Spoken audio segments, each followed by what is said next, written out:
Hey guys, Jason here. Welcome back to the channel. Today I'm talking about last month's book club book, Interview with the Vampire by Anne Rice. Before we get into that though, just a reminder, In the Miso Soup is this month's book, so if you haven't read it yet, you still got time. We will talk about that in the beginning of May. And then also, the book that you guys chose for the May book of the month is Head Full of Ghosts. This one won with 40% of the votes, so it's pretty much a landslide. The next closest one had like 20-something. So anyway, this one will be our May book. So get ready for that one. And for the month of June, for the poll, what I think I'm going to do is pick 5 books from previous months that were runners-up. So in the polls, you know, whatever one usually gets selected. So this is going to be all the second place ones from those polls. I'm going to give them another shot, you know what I mean? So first up is The Final Girl Support Group by Grady Hendrix. And we got The Last House on Needless Street by Catriona Ward. And we got Ghost Story by Peter Straub.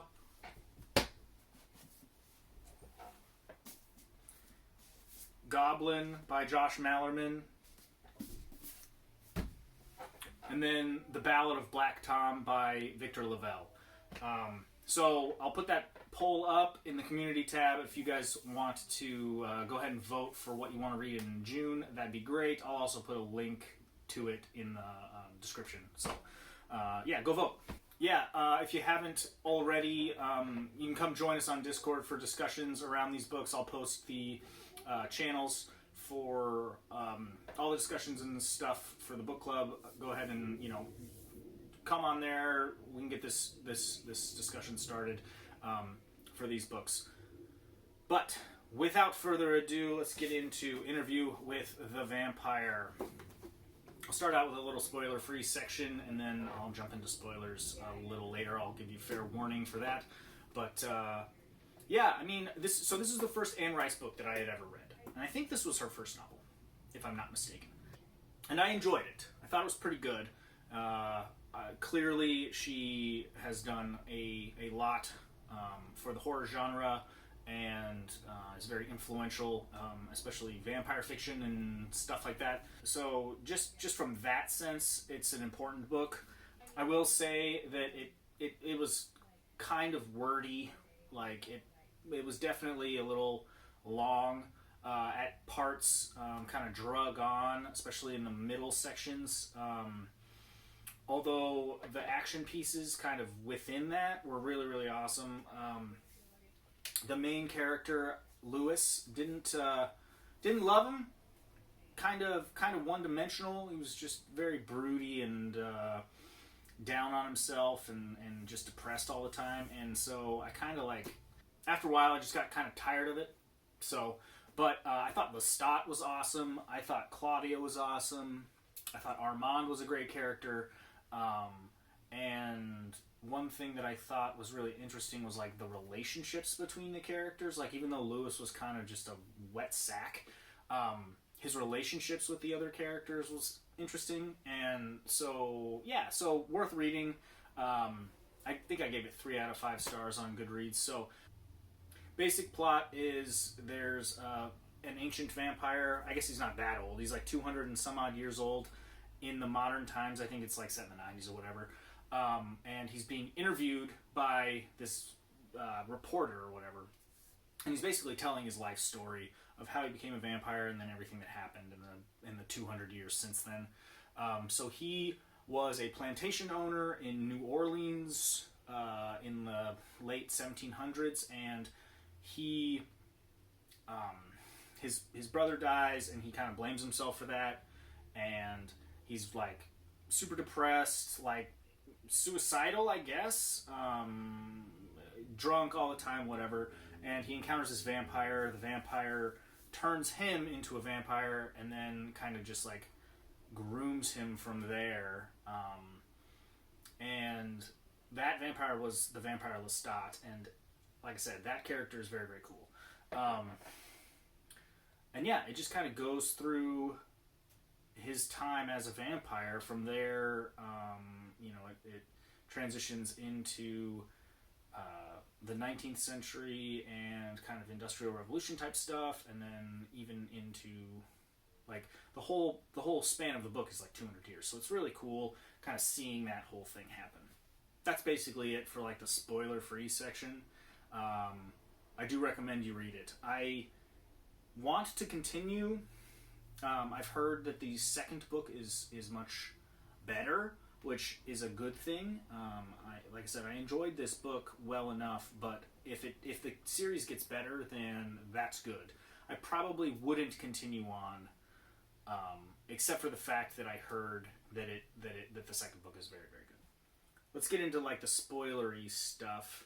So Lewis kind of hates Lestat for turning him into a vampire. He kind of resents him for that. Because he values human life even after he's a vampire. So he tries his best not to kill anybody. He feeds, for at least the first chunk of time, he feeds pretty much exclusively on like rats and dogs and like animals and stuff. And Lestat thinks he's a wuss because of it, and all this stuff. And he's, Lestat's like, you gotta embrace your nature, whatever. Lewis kind of happens upon this little girl, and her mother is dead of, I think, the plague or something, some kind of disease. Lestat wants him to like kill her, but then Lestat ends up turning her into a vampire. Now this is an interesting thing because she's like 5 or 6 years old, so having this like little girl vampire is crazy. Like, and it continues to like develop into this thing where she never gets older. She's always this little girl, but she's 100 years old or whatever. She's got like the mind of a mature person who's lived for a long, long time, but she's in the body of this little girl, and it's really kind of disturbing and creepy. Like, I think they don't really mention it expressly, but I think there's probably like rules, vampire type rules against doing things like this, but Lestat doesn't care about the rules. So that's why Claudia is such an interesting character, I think, or at least one of the reasons. So yeah, so eventually Claudia kind of hates Lestat and wants to kill him, and she tries to kill him, and Lewis kind of wants to stop her, and Lewis like loves Claudia, kind of in a fatherly way, but also it seems kind of in a weird sexual way. I'll get into like the sort of their relationships and how there's kind of a blurred line between like whether they're romantically involved or familially involved. It's not, and this is not just with Claudia. This is with all the other vampires too. There's some interesting relationships in there. But regardless, Lewis loves Claudia as kind of a father. So he wants to protect her. He's like, no, don't kill Lestat. Like, let's just leave. But she wants to kill him, so she tries. So after they kill Lestat, they like flee the country. They go to like Romania, and they're looking for other vampires. They want to find other vampires because up to this point, the only other vampire they had ever known was Lestat, and he was kind of a jerk. And he was also like withholding information about what it was to be a vampire and their powers and how to use them. Which Lewis was like, come on, man, let me know, like, tell me what's up. But anyway, and they do encounter some other vampires in Romania, but they're like feral, I don't know, aren't like sophisticated vampires. They're like zombie vampires, and they're running amok in this countryside or whatever. So then, after that, the local townsfolk kind of find out that they're vampires and run them off. Then they go to Paris, and Paris is pretty cool because there's like this underground vampire community, and that's where they meet Armand. Armand is like an old vampire. They have this weird like vampire theater that they do, where they like bring a live person on stage and like basically torment the person and then eventually kill them. And the audience is all real people, and they think it's a show or something. It's very odd, very, very crazy, and kind of sick and twisted, but pretty cool. I like that. I liked that part. You know, and then Armand and Louis, they kind of strike up this relationship, and it's kind of a romantic relationship. Again, sort of like blurs the lines between what they're doing. There's no, like, I'll just say this, there's no like sex in the book. It's implied that the vampires are like sexually attracted to each other and love each other in that way.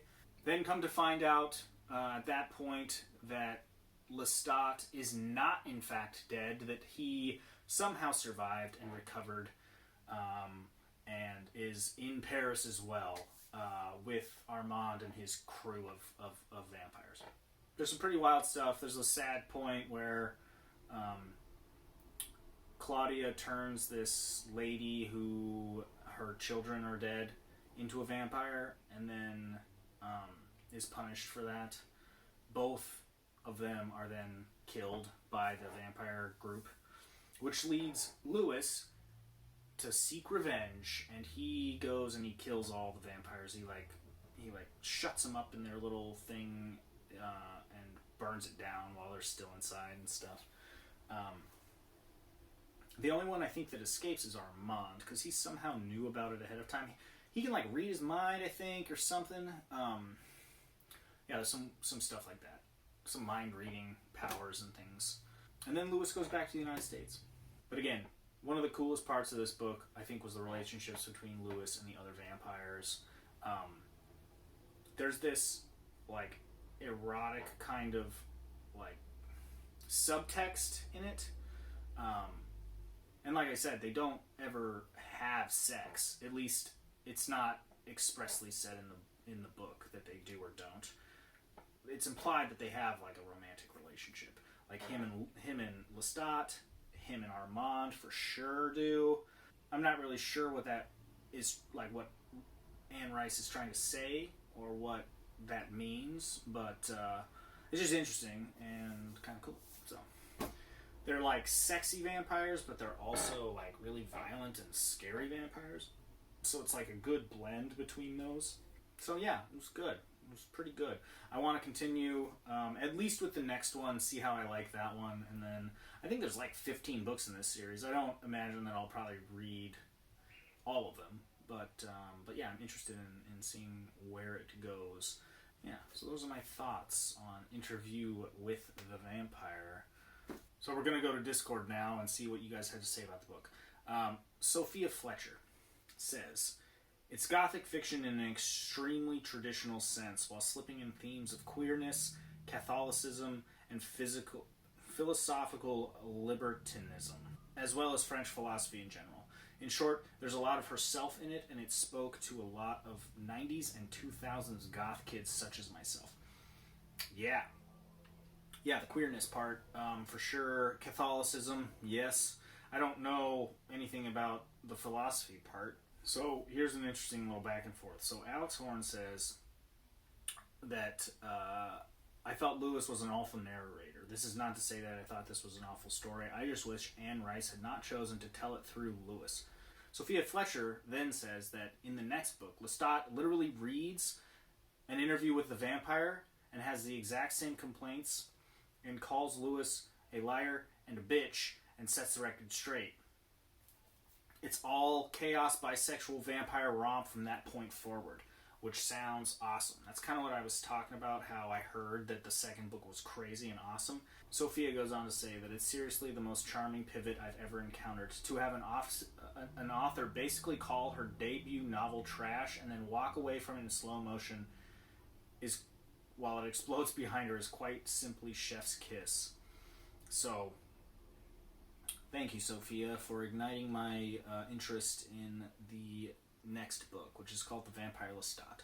So, pretty excited for that. If anyone else has anything to say, go ahead and put it in the comments. We can continue the discussion there. And, yeah, go ahead and vote for June. Read in the Miso Soup. And I'll talk about that in May. Read A Head Full of Ghosts in May, and we'll talk about it in June. And then, yeah, we'll just keep this this thing rolling. I'll create the channels on Discord so we can start the discussions on all those books. And then I'll put the poll up for the books for June, so go ahead and vote. And then join us on Discord. It's a lot of fun. That's all I got. Interview with the Vampire by Anne Rice. Check it out.